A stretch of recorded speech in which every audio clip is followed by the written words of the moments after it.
So you wanna be a player, but your wheels ain't flying. You gotta hit us up to get a pimped out ride. You got to pimp my ride. And that's our names. Ça, c'est nos noms. Moi, c'est Yann.King, Yann avec un i parce que mes parents sont dyslexiques. Et ça, c'est Mathias.King. On est frangins, mais on n'a pas les mêmes parents. Ici, c'est notre logo. Et ici aussi. Et ça, mon ami, c'est les jantes qu'on a choisies. C'est des Forgiato 32 pouces. On les a payées 10 000 balles. Elles sont super cool. Yeah, woo! Let's see the Mettons ce qu'il a sous le capot. C'est parti. Okay. And this, my man, is our engine. Et ça, les amis, c'est notre moteur. On a swap avec un V10 de Dodge Viper de 8 litres. On développe la bagatelle de 10 000 chevaux. Une véritable écurie sous ce capot. Ça sent le foin quand j'accélère. Wow! Et ça, c'est les clés, customisées par Hermès. Le Vuitton. Le Vuitton. Ici, on retrouve 2 gallons de pur nitrométhanol. C'est idéal pour échapper à la police. Ils en ont toujours après nous car ils sont jaloux de nos jantes. Tu connais Arnaud Ferrari, le créateur de Lamborghini? Il a spécialement pondu ce modèle pour nous. C'est notre voiture. Laisse-moi te montrer l'intérieur. C'est une véritable voiture de course. On a monté des baquets Recaro de la marque Sparco.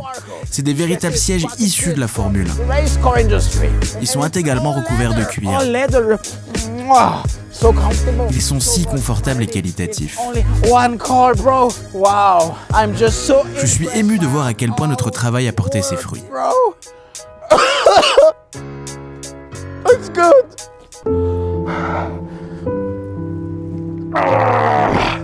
Ok les amis, passons à l'intérieur. Fabuleux. Ça c'est le miroir. Et ça c'est le ukulélé pour bosser mon EP de samba norvégienne. We have the jacuzzi. Ici, le bain à remous connecté à une douchette 5 étoiles. Oh, it's the surfer d'argent. Mes amis, le meilleur pour la fin. On a construit une maison familiale complète sur le toit de notre Lamborghini. Mate-moi ça. C'est un penthouse de 200 mètres carrés construit sur le toit de ma Lamborghini. Elle intègre 2 piscines olympiques et un plongeoir de 10 mètres de haut. Je suis américain mais je connais le système métrique car je suis allé à l'école. Tu connais New York? C'est pas loin de Grenoble dans les Pyrénées. C'est de la belle architecture. Waouh, c'est très spacieux. Ce tapis est sale, comme ma mère. Et elle ne m'a jamais aimé, c'est pour ça que je passe mon temps à la cogner. Ouais, Mathias, ça suffit, ça devient sombre là ce que tu fais là. Ouais. À part ça, c'est les douleurs du passé. Hein. Bon bah, bienvenue au Van Tour du Bourbistan.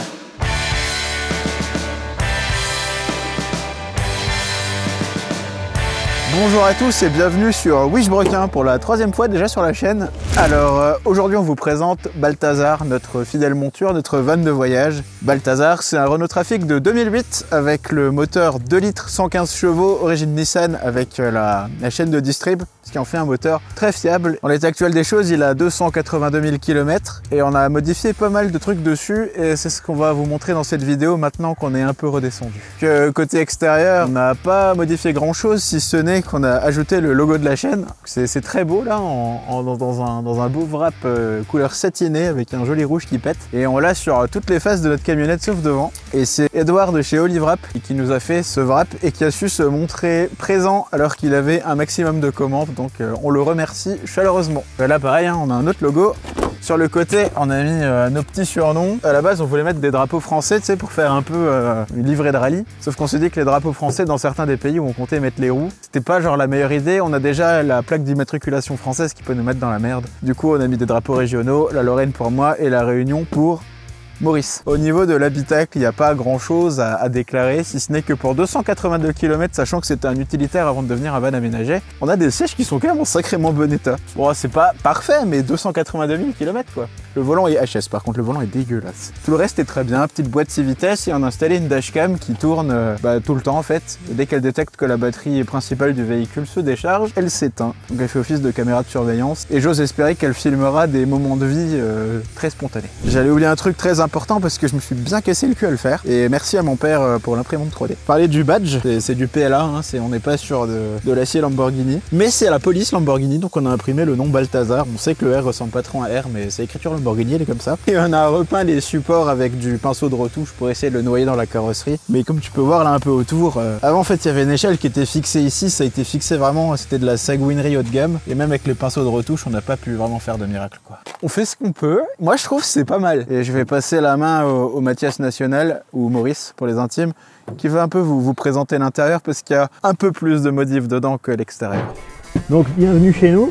On s'est dit pour les bonnes pratiques d'avoir un tapis au fond, un tapis là, parce que bon, au bout d'un ou 2 mois, on va en avoir marre avec la poussière partout. On a notre petit miroir pour faire la toilette matinale. On s'est dit que ça serait une bonne idée d'avoir au moins une gueule présentable sur les vidéos. Il y a la petite touche personnelle de Yann avec son ukulélé. Du coup, on est attaché avec des petites sangles. On a mis les petits rangements pour tout ce qui est sous-vêtements, chaussettes, quelques petites babioles quoi, histoire de pas trop encombrer. Là, on a la petite douchette pour faire la douche, mais en ce moment il fait un peu froid, donc ça va être compliqué. Avec le chauffe-eau il est là. On a un petit chauffe-eau. On l'a jamais essayé, on l'essayera peut-être, on verra bien en fonction des températures. Mais voilà, on va avoir quoi, 5-6 litres d'eau chaude, je pense. Après là, on a tout ce qui est réservoir d'eau pour tout ce qui est la douchette et les petits éviers. Les bonnes pratiques.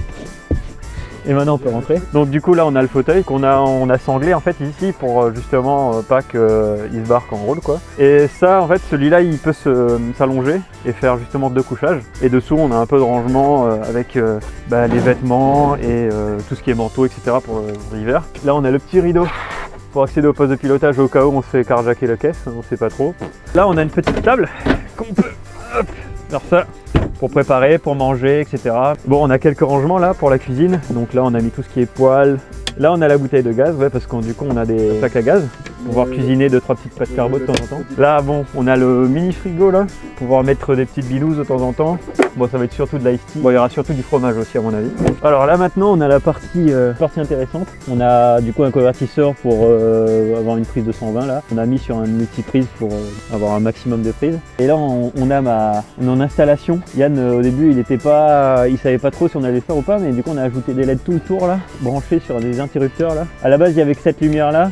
On s'est dit que c'était un peu triste quand même. Et pour finir l'intérieur, on a aussi une petite aération qui s'ouvre très mal d'ailleurs. Mais ça peut aspirer et faire rentrer de l'air. Enfin, voilà quoi, histoire que ça pue pas trop dans le van. Et on passe à l'attente. Avant de vous présenter le toit, il y a une chose que j'aimerais dire, c'est abonnez-vous, likez et mettez des commentaires parce que je me pèle le cul. Hein. On le fait pas pour nous, on le connaît déjà le van. Hein. Le truc en haut là, ça s'appelle une tente. C'est une tente de toit de chez Frontrunner. Alors c'est le premier prix de chez eux et en termes de gamme, c'est vraiment pas dégueu, mais c'est à peu près ce que vous pouvez trouver de moins cher. Ça vous offre un couchage de 2 places. C'est très facile à déplier, c'est moins facile à replier. Et quand on l'a acheté, on a eu des galères avec la bâche. Elle était trop serrée, j'ai l'impression qu'on nous a pas donné la bonne bâche. Bravo Frontrunner. Mais service après-vente, nickel, ils nous ont renvoyé une bâche et ça, elle se ferme beaucoup mieux. Et on a monté le tout sur une galerie de toit qu'on a acheté d'occasion sur Le Bon Coin, qui a un gars de Creutzwald s'est cassé le cul pendant 2h30 à monter. C'était une belle après-midi. Mais si, on va pouvoir afficher une photo là.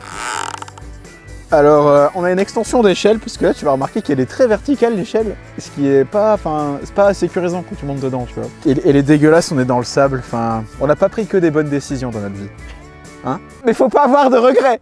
On monte là par l'échelle, c'est mieux quand t'as les chaussures propres, mais que veux-tu? Et je vais laisser Mathias filmer dedans vu que c'est lui qui a la cam. Et comme c'est la sienne, il sait la régler, moi je suis assez mauvais. Je sais le faire quand c'est la mienne quoi. Bon, parce que Yann a eu la flemme, bon alors voilà, hop, là on a une petite fenêtre là. Là on a l'accès à l'autre côté, à la galerie de toit. Et puis on a je suis sur l'échelle quoi, hop. On va être bien. Après, il faut pas forcément prendre tout ce qu'on dit pour argent comptant. Nous on est encore des grands débutants dans la van life, comme les jeunes s'appellent ça sur les internets. Et on a essayé vraiment de faire en sorte qu'on ait le maximum de confort avec le minimum de place parce qu'on n'est pas riche pour le moment. On a ouvert un Tipeee, donner de l'argent. C'est vrai. Regardez la description. Ouais, enfin dans l'ensemble, on a essayé de se rendre la ville la plus facile possible. On a des couettes, on n'a pas que des stacks de couchage à la con. On a essayé d'avoir chacun notre espace, chacun notre ordi pour le montage et compagnie. Le tout dans un véhicule le plus fiable possible. Et on a refait le sol, on a refait de la peinture. Mathias a fait les LED et tout. Il faut faire en sorte que ça se sente chez nous.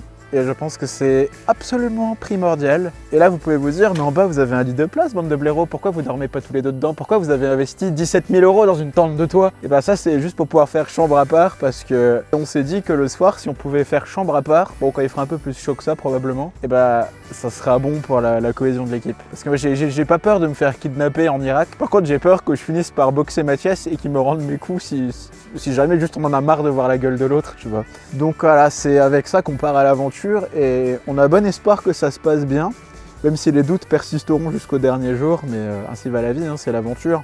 Ce qu'il n'a pas dit, c'est qu'on va avoir quelques invités aussi de temps en temps, c'est pour ça aussi qu'on a pris que 4 couchages, quoi. Mais bon, après, aller trouver le problème, on a 3 places pour conduire.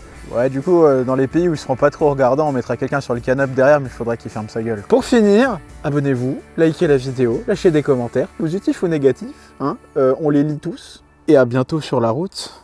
Et comme on dit en Ouzbékistan, que la paix soit avec vous. Oh putain, quelle fin nulle.